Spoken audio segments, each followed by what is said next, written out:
ফাঁসি চাইছেন না কেন আপিল করলেন না এখন? এই ফাঁসি চাইছি কি চাইছি না সেটা আমাদের যে উকিল আছে উনি বিশ্লেষণ করেন।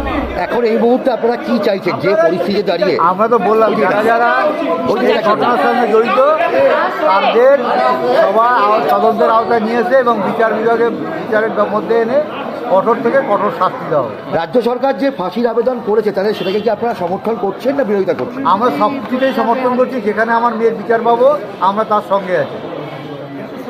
রাজ্য সরকার তো সঙ্গে সঙ্গে ফাঁসির আবেদন করেছেন, তাহলে তো সেটাকে মানে সুসিদ্ধান্ত বলছেন? এইটা ঠিক বিচারক ঠিক করে, এটা আমরা ঠিক করার নয় কেউ কোনটা সুবিচার হচ্ছে কোনটা বিচার ঠিক হচ্ছে না। সিবিআই বিচারের আমাদের প্রয়োজন করলে আমাদের লয়াররা আছেন, তারা যে সাজেশন দেবেন না, আমরা এখনো সেই সিদ্ধান্ত আসতে পারিনি। যেটা কোর্ট কী বলেন তারপরে আমরা যে সিদ্ধান্ত নিয়েছি, আমরা হাইকোর্টে 55টা কোশ্চেন রেখেছি এবং হাইকোর্ট যেহেতু সিঙ্গেল বেঞ্চে আমরা মামলাটা রেখেছি, সুপ্রিম কোর্ট থেকে ক্লারিফিকেশন আনতে হবে।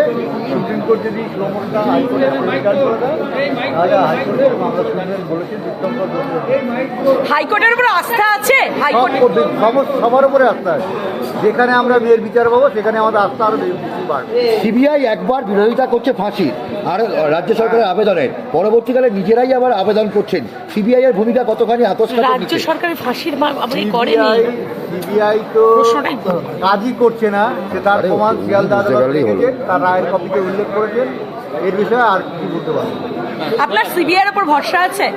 কার কাছে যাবো? রাজ্য সরকার, রাজ্য পুলিশ আমাদের ডুবিয়েছে, এখন সিবিআইও ডুবাচ্ছে। এবার আমরা কার কাছে যাবো সেটা আমি হাইকোর্টের মহামান্য বিচারকের কাছে প্রশ্ন রেখেছি এবং তিনি যা ভালো বুঝবেন তাই করবেন। হাত রাখা যাচ্ছে না। আমি একটা বার বলবো, ওনাকে বারবার বলেছি কালকে থেকে, আর উনি শিয়ালদা কোর্টের রায়ের কপিটা ভালো করে পড়ে আমার বিরুদ্ধে যা বলার বলবেন। এখতিয়ারের মধ্যে আছি না, এখতিয়ারের মধ্যে নেই। এবং এটাও বলবো, ওনার যদি কোনো সুবিবেচনা থাকে আমাকে দেওয়ার প্রয়োজন পড়ে, উনি আসুন, আমাকে সুবিবেচনা দিন আমার মেয়ের বিচার পাওয়ার জন্য। উনি আমার মেয়ের মৃত্যুর জন্য খুবই দুঃখিত, সেই জন্য আমি ওনার কাছে কৃতজ্ঞ। এবং উনি যদি কোনো আমার মেয়ের বিচার পাওয়ার জন্য কোনো পরামর্শ দেন অবশ্যই আমি সেটা করব। সেটা শিয়ালদা আদালতের রায়ের যে কপি আছে সেটা পড়লে আপনিও ভালো করে বুঝতে পারবেন কেন আমি মুখ্যমন্ত্রী পদত্যাগের দাবি। আমি যখন আইনজীবী হিসেবে আমার মক্কেলকে রিপ্রেজেন্ট করি তখন তাদের মতকেই গুরুত্ব দিই। ফলে তারা যেটা বলতে চেয়েছেন সেটাই আমি বলতে পারি। তারা প্রথম থেকেই বলছেন যে তদন্তে তারা অসন্তুষ্ট, সেটা কলকাতা পুলিশ হতে পারে, সেটা পরবর্তীকালে সিবিআই হতে পারে। এবং তারা যে অসন্তোষ প্রকাশ করেছে এবং তার যে জাস্টিফিকেশান আছে তা বোঝা যায়। ট্রায়াল কোর্ট তার নিজের জাজমেন্টেও একই অসন্তোষ প্রকাশ করেছে। ফলে আজকে পর্যন্ত যা তদন্ত চলছে তাতে আমরা মনে করছি যারা আসল অপরাধী তারা এখনও ধরা পড়েনি। তাই মেন কালপ্রিটস যারা তাদেরকে ধরতে হবে, তাদেরকে কাঠগড়ায় তুলতে হবে, তবেই এই মামলার বিচার হতে পারে। আজকে যেভাবে রাজ্য ভার্সেস সিবিআই এর যে লড়াই আমরা কোর্টে দেখতে পেলাম, সেই বিষয় নিয়ে আপনার কি মনে হয় এক্ষেত্রে রাজ্যকে অধিকার দেওয়া উচিত না সিবিআইকে? বিচার নির্যাতিতার পরিবারের আইনজীবী হিসেবে আপনার কি মনে হয় এক্ষেত্রে রাজ্যের আবেদন রাজ্য হওয়া উচিত না সিবিআই? আমরা বলছি এই অ্যাপিলটা করারই প্রয়োজন ছিল না। আমরা বলছি এই অ্যাপিলটা করার পরিবর্তে যদি সিবিআই সঠিকভাবে তদন্তটা করতো তাহলে আমরা উপকৃত হতাম, এই সমাজ উপকৃত হতো। নির্যাতিতার পরিবারের আইনজীবী হিসেবে কোর্ট আনকোর্ট কি চাইছেন, কি আমরা চাইছি অপরাধী যারা এখনও সমাজের ঘুরে বেড়াচ্ছেন, যারা সমাজের আরও সাধারণ মানুষের জন্য ভালনারেবল হয়ে যেতে পারেন, তাদের কড়া সাজা।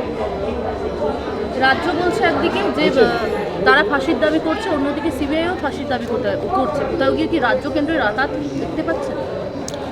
রাজ্য কেন্দ্রের আঘাত তো শুরু থেকেই আমরা বলছি, তবে ভিকটিম পরিবারের আইনজীবী হিসেবে আমি এখন সে কথা বলতে চাই না। আমরা শুধু এইটুকুই বলছি যে এইখানে বোধহয় একে অপরের অপরাধ ঢাকার চেষ্টা করছে।